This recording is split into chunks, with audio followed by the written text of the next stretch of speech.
And as India celebrates 75 years of independence, it's time to take forward the trajectory of the economy's phenomenal growth.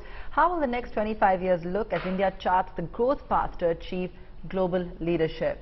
Karishma Asudani spoke to India's Sherpa to G20 and former CEO Niti Aayog, Amitabh Kant, with an eye on India at 100. Kant also talked about the key themes that India is focusing on for the upcoming meet. Listen in. So we're talking about India in 2047. How is it going to be different from India in 2022? So one of the key aspects of this particular report brought out by the Institute of Competitiveness is that India needs to rapidly grow. India has done enormous lot in terms of digitization, in terms of ensuring that there is the Swachhata movement, that we've been able to provide electricity, we've been able to build roads, we've been able to provide houses, cooking gas connections.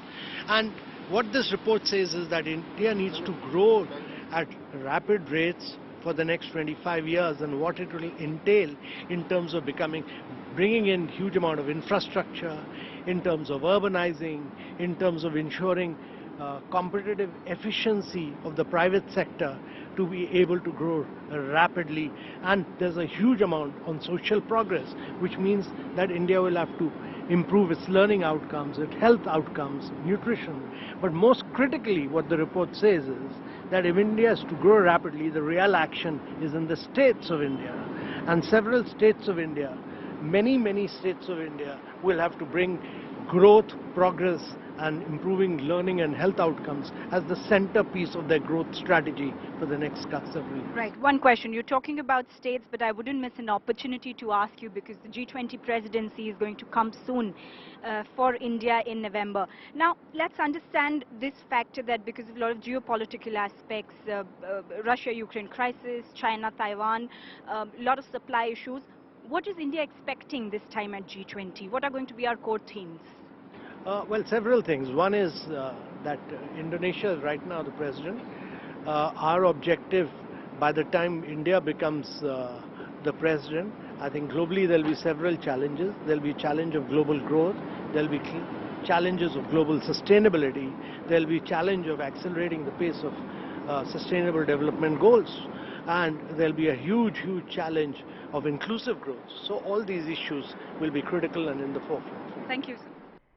In a clear overkill, China has shut down the world's largest electronic market, imposing an all-out lockdown in the southern city of Shenzhen. The international tech hub of 18 million people, which neighbors Hong Kong, had reported 35 COVID cases this morning.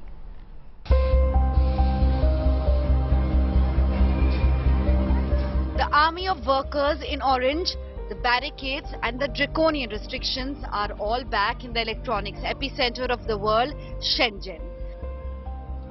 With 35 new COVID cases declared on Tuesday morning, Chinese authorities are cracking down hard, shutting down the world's largest electronics market, Huaqianbei, a busy area home to thousands of shops selling computer components, mobile phone parts and microchips. Under the mandatory 4-day lockdown, residents have been forbidden to leave their homes and have to undergo COVID testing every day.